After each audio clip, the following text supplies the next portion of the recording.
Hey, voici un deuxième exemple. Dans une navette spatiale, on élimine le dioxyde de carbone émis par les astronautes en le faisant réagir avec de l'hydroxyde de lithium. Ha, ha. Donc déjà là, ça nous donne des indices sur la réaction. On fait réagir le CO2, ça c'est gazeux parce que c'est ce qu'expirent les astronautes, en le faisant réagir avec de l'hydroxyde de lithium. Okay. Donc là, on n'en sait pas plus. Okay. La pression de la navette est de 0,85 atmosphères. OK, fait qu'on a la pression. Et la température est de 28,3 degrés Celsius. OK, on a une température. Si 25 litres de dioxyde de carbone passent à travers la solution, OK, c'est une solution d'hydroxyde de calcium, OK, et on a le volume ici de l'hydroxyde de calcium. Fait que je l'écris aussi tout de suite ici. Je veux dire le volume du dioxyde de carbone. OK, on a 25 litres. OK.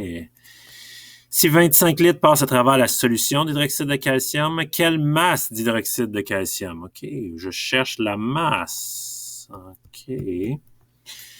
Sera requis afin de faire précipiter tout le dioxyde de carbone. Donc ici, c'est comme si mes réactifs, je veux qu'ils réagissent parfaitement ensemble. Fait qu'il n'y en aura aucun qui est limitant. Les deux vont être en quantité stoichiométrique.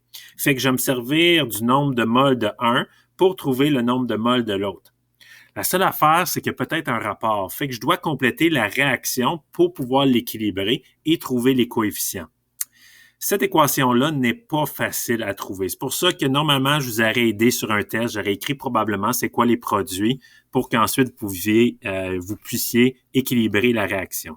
Donc ici, le produit va être un précipité de carbonate de lithium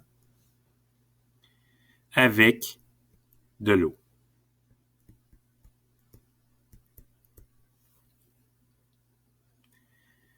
Pour équilibrer la réaction, il faudrait mettre un 2 ici. Donc, là, ici, maintenant, on est rendu à l'étape où on va faire la planification de problème. Donc, avec un volume d'un gaz, je vais probablement utiliser PV est égal à nRT pour trouver mon nombre de moles. Donc, ici, ça va être le nombre de moles, c'est PV sur RT. Après ça, ce que j'aime faire, c'est vérifier est-ce que j'ai tout ce qu'il faut pour trouver PV sur RT. Donc, j'ai la pression, oui, mais là, la pression ne va pas parce que je sais que mon R, les unités, c'est kilopascal par litre, kilopascal fois litre divisé par mol Kelvin. Donc, je sais que la pression, va falloir que je la convertisse. Donc, j'ai déjà une étape où il va falloir que je convertis mes kilopascals. Donc, on sait que 101,3 kilopascal est égal à 1 atmosphère. Donc, si moi j'ai 0,85 atmosphères, je pourrais trouver combien de kilopascal est-ce que c'est équivalent. Donc, ici, je vais faire ma multiplication en croisée, trouver ma pression en kilopascal. Fait que j'ai la pression, j'ai le volume en litres, c'est le 25 litres. R, je l'ai tout le temps, c'est la constante universelle des gaz. Ensuite, la température, oui, je l'ai, c'est 28,3, mais encore là, j'ai une transformation à faire. Il va falloir que je trouve la température en Kelvin. Donc, 28,3 degrés Celsius plus 273,15 va me donner 301,45 Kelvin. Je pense que je n'ai pas fait d'erreur de calcul mental ici. Et ensuite, je vais avoir mon nombre de moles. Après que j'ai mon nombre de moles, je vais pouvoir faire mon rapport. Ici, c'est un rapport 2 pour 1, ou 1 pour 2 plutôt. Donc, mon nombre de moles devrait doubler après que j'ai fait mon rapport.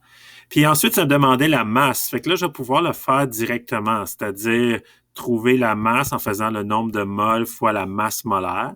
Et la masse molaire ici, c'est la masse molaire de l'hydroxyde de lithium.